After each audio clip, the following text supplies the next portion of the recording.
Okay, here we are in the Rivers Processing Command Center help video, and this is a really vital area. If you've done all your data entry and you've then edited your data in the green buttons here, you are then ready to brave river processing. If I click on there, click past the report file warning that it hasn't been created, and we then appear, it's a bit like Alice in Wonderland, going through into an area which you may not have seen before, which is very simple. Every part has a vital function.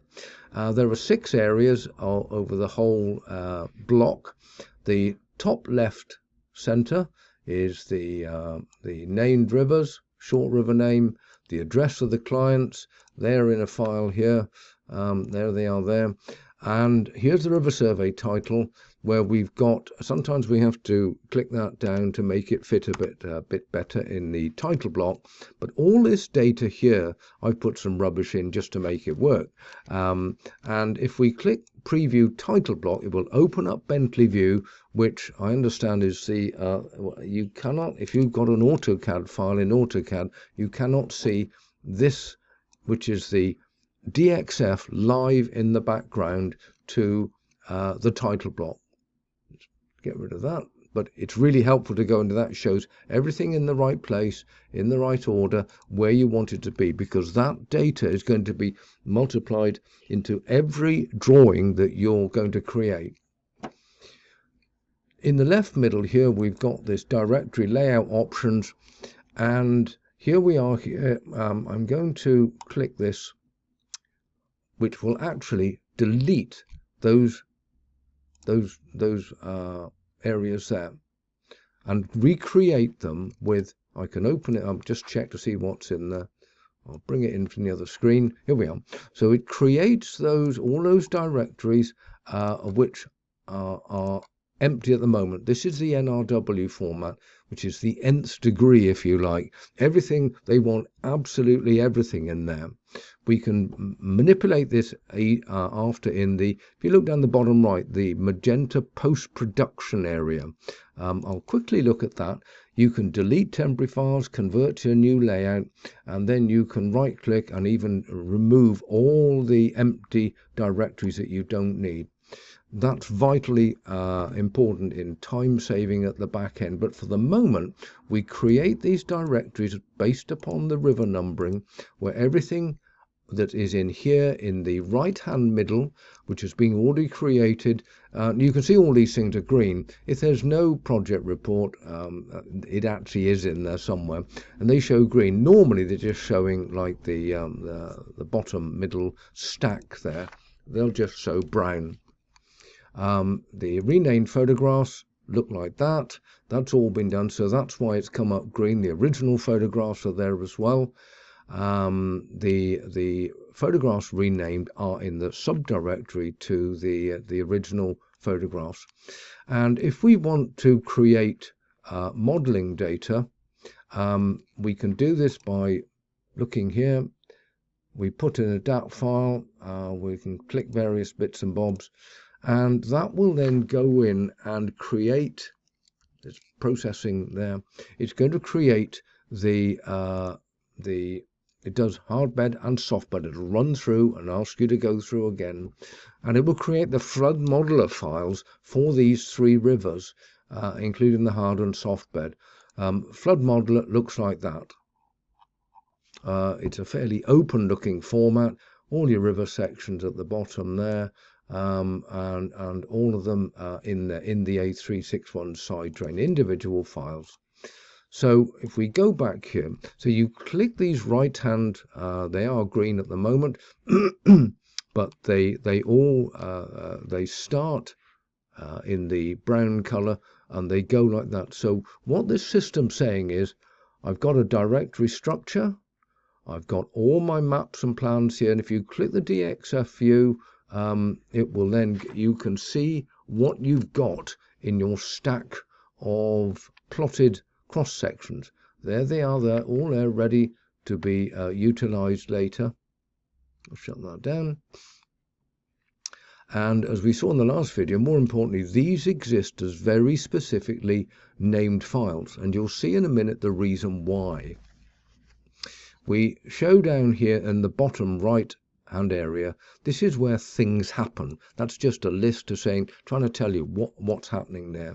If you want to look at anything, you've got help files all over the place. You're not sure what's happening, that's there. This one down the bottom, that tells you what I'm saying now, what you have to do. And so in order to create the data that we've already got, and it's then interspersed, it's squirted out, putting it in a technical term, into these directories here. If I show you, I'll go back in here again. It's a channel-based directory structure. All the other stuff is here: outfall levels, PDF, enforce, threshold, XYZ. But within this is the structure of all the outputs that NRW want, including structure widths, and that's all that stuff in there. So we've seen flood modeler. Oh, it's gone empty. What I'll do, I'll very quickly run that again and get that back in there. Let's just do that. So there's a lot of flexibility here. If things don't go wrong, stop and do it again. And I'm just going to process that data. Let's get that back in there.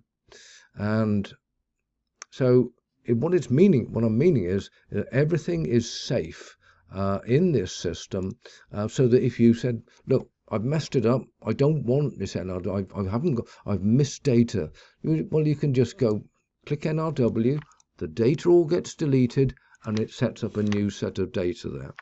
So here we are, we're going to trial this, and we've got options to update in the bottom right hand area, brown. There we are, update DWG or DXF data only. But I'm going to click the go button.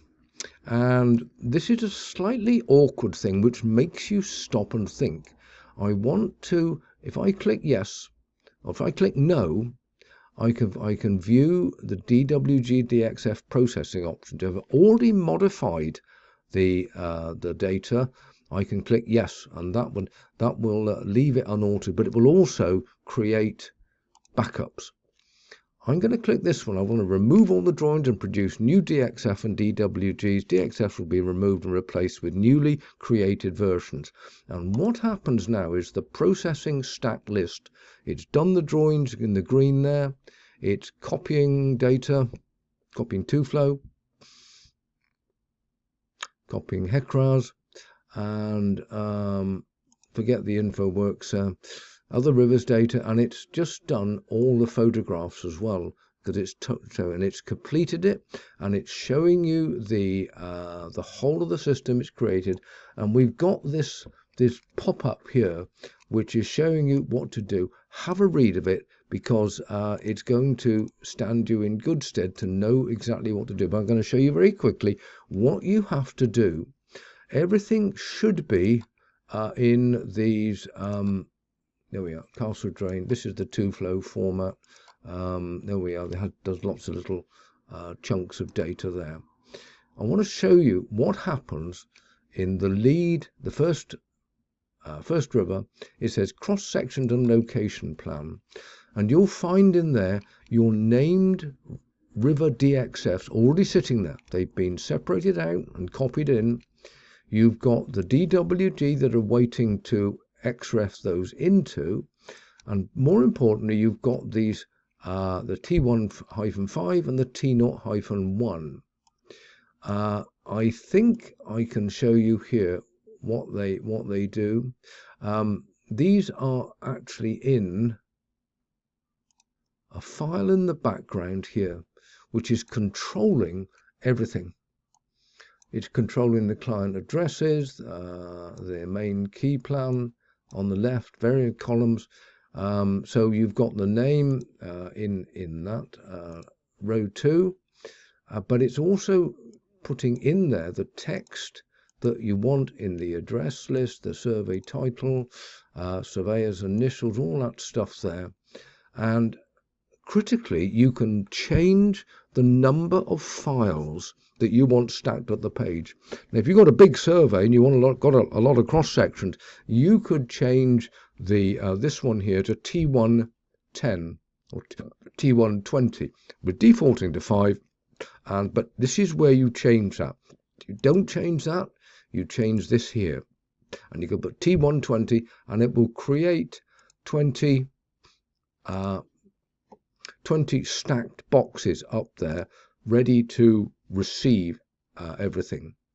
We're now going to go, once the drawings have been created, the go button's been clicked, the processing stack is completed, there's lots of information down the bottom there. You can now click Access DWG for finding out what's going on. It will have popped up anyway, but if you've gone out, changed things, come back in, and then it will sense that there are drawings in there, and you can then look in here, and this is where it's slightly time consuming, but we got to go through it. We're going to click on the the River X DWG, and that will then open up. I'm just bringing it over here from the other screen, and it will show, there's your 5 boxes. There's all your text, XO1 up to River X XO5, the title, and any project references, and all these files are then showing here. Now this is MicroStation, but you can see that's your river cross sections, and that's your produced title block text. Now I'm going to put these straight into here. If I select them both and I'd go merge into master, that puts all those into the DWG that is called Tiverton Watercourses River X -X DWG. And all I've got to do then, if I can do it very quickly, it's much easier to do it like this. I'm going to select the whole lot because I've got it in monotext, and in MicroStation I want to change that into Arial. You've probably got it all already in AutoCAD. Click on that, and all that data now should go into the Arial font. It's taking a little while. Has it done it? Yep, there we are. It's all Arial font. And so what you've got to do now is to basically cut and paste this data into your title blocks.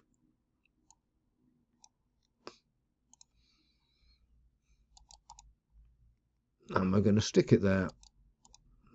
So that's the first one's in there. This is the weir, the mini weir long section, which has been taken through the weir.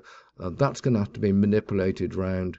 And so this is the slightly laborious, but once you've done all that, and you're going to need 20 boxes or so you have to go back into your text file to change it to T1-20, and it will create all those title blocks. Yes, you can copy it from here, if I do that and go copy and type in DL equals 0,60, it will create that box as a temporary, but of course it's copied the XO5, and I then got to be boringly put that into XO6. I can do that, but I find that boring. I've done that for too many years. That's why we created a system that at the very least gives all your title boxes and all the boxes, all the stacked drawing title blocks you want, and then you've got to copy and paste all that stuff in there. Let's just shut that down.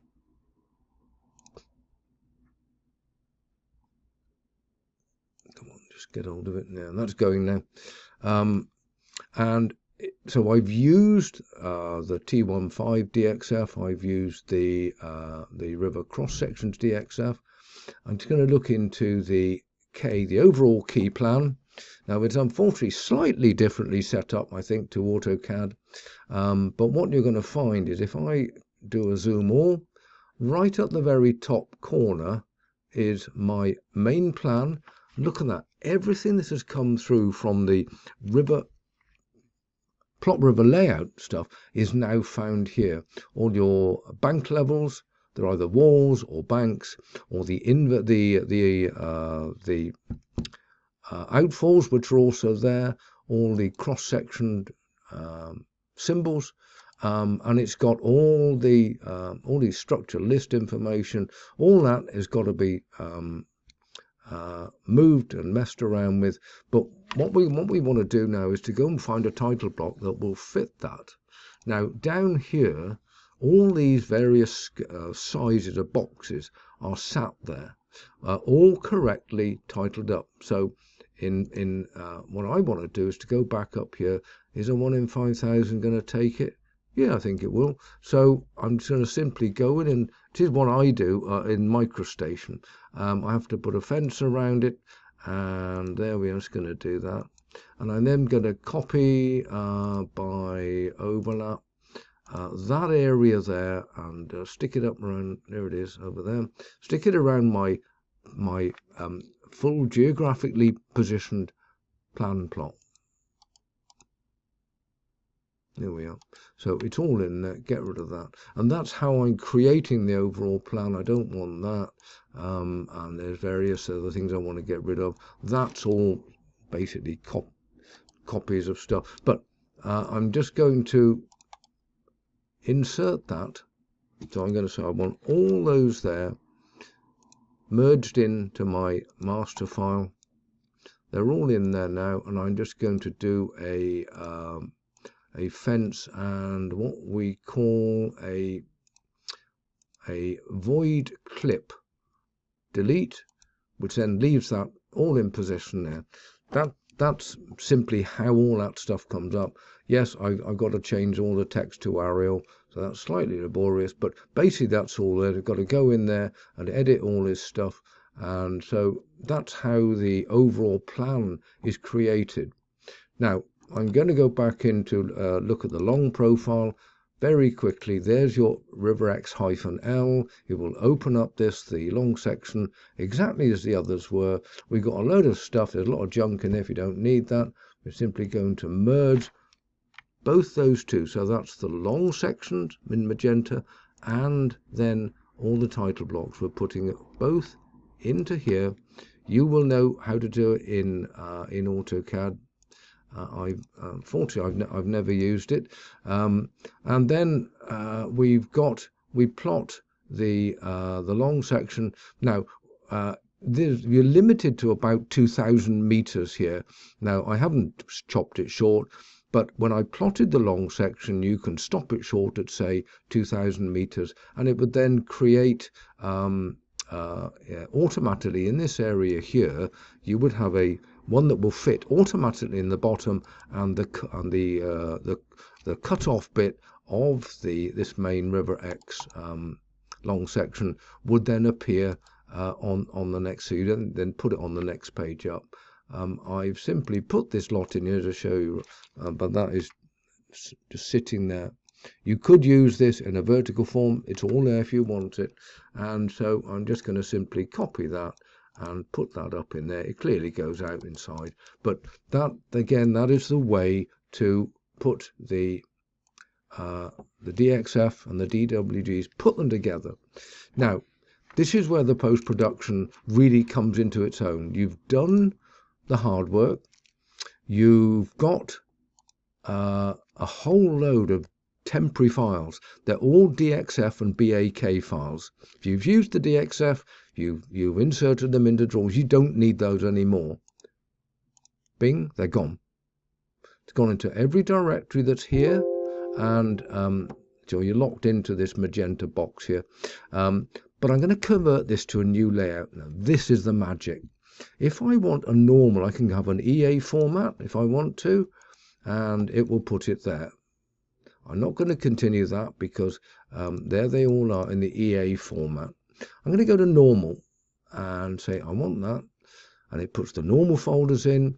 And now I'm going to copy from the NRW format into the normal format or the EA format if you wanted it. So it's copying huge amounts of data that you've worked hard on to get here. That little box pops up there because extra bits is the empty directory deleting software. You can click on that, it'll go and find it. You can download it, it's free of charge, and you don't need that. I don't need this on my machine because on here I've now got my Tiverton watercourses normal file. I've produced the EA directory. We've now got, so we've copied from the NRW to the normal. Watch this. If I now, this is the extra bits. I can now go delete empty folders, say, look, these are all empty folders. Do you want to get rid of them?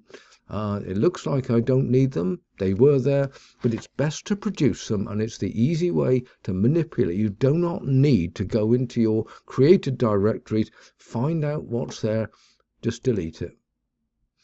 So that has, that has now done that. So when you go into the normal, it's shrunk down, and we've simply got AutoCAD files in there. And those are for each watercourse. You could put them all into one, but the system allows you, or basically says, if you've done, if you've got the overall plan here, the River X-K is the overall, the River X-L is the long section on that, the structure widths, that's that one, and the -X. The others are there. So if the format demands that you create named rivers with their own formats in them, all the rivers are in the K version. For the cross sections, you can put them into the Castle Drain on its own, because when you click on that, you'll find that the everything empty. Is a reason for that, because we got rid of all the temporary files. But this created, and it hasn't got it because they're all deleted. But you would have the Castle Drain in there with all the title block and the XO1. It would say Castle Drain for the drawing title there. But we've actually got rid of all those. But if you look into all these, you would then find more than likely, yeah, here's your. All the modeling files are been put into a normal format, and all the AutoCAD files are placed into one. If I go to the EA, and I'll just do that because it's of interest, we're now copying into the EA format, and we're going to end up with it popping up in a minute. And the EA format also has the numbered river format. But it doesn't have, it's simplified. It's got data files, which is all the modeling stuff. It's got the drawings, there they are there, and it's got the photographs. The river photographs, they're all stripped out and separated out in 553. So the time-consuming effort of doing all that stuff is removed. And so we decided we'd start with the NRW format. Doesn't mean anything other than it's the nth degree of everything you could ever want. If you want to simplify it, you come out the back here, and then here we are here. You can then right click and delete the empty folders. There they all are there. There's a lot of them there. Excuse me. And then really, once you've got to go into your area and say, look, have I got everything in here? Now every one of these has something in it. We should have renamed that earlier on, but that's your XYZ data. There it is there. It's been stripped out down to 3 columns, and so we can get rid of that. And so it's this back end is really, really important to time saving, to finalize what you've done. If you want to delete the old export data, all it is shows up a window and say, look, I don't want EA. I made a mess. Let's get rid of that. But I want to keep my NRW. That's the original. But you could get rid of that as well. Oh dear, look at that. That's all gone. And if you look at the data here, we're into 1.6 gigabytes in that data alone of the watercourses. I'll just finally show you when this whole system in the background here is run. The maps and the plans especially, everything's backed up. Date back, old copies, so that if you think, oh, I've made a mistake, I want to go back and get these actually, there's loads and loads of backups in there, and in fact it can grow very, very big. This 0.83 gigabyte. I can delete that. We don't need it because, well, this We've done all the work that we can. So really this back end is designed to facilitate an ease of handling which we never had in the past. It's really vitally important to utilize this. Otherwise, on major rivers, and you might have up to 9 rivers, it'll just drive you around the bend trying to put things in the right location. And the NRW format, as I said, is the nth degree, so please try and use it. And if you're not 100% sure what's happening, you can always go back and redo data and then come back into the river processing, redo stuff. You're not going to lose anything. And here it is back in here. So this really is the final part of the chain that starts with you on site, mud plugging or getting sopping wet and doing your best to get the codes, not only the point codes but the surface and vegetation codes correct. And this now at the back end in the post-production area is in effect the icing on the cake. You've done everything, it's all in here, and your client, this is what your client wants, and all you're going to do then really is to rename this to what you want. Get rid of the normal, Tiverton watercourses for Atkins, Realis, which was the client for this, and you'll change that, and then all you're going to do then is simply compress it. Get a zip file. Everything, it's take a little while to do this. It's all in there. 700 photographs. In fact, there's probably 2 lots because you've got the original. You might have the original and the renumbered chainage photographs.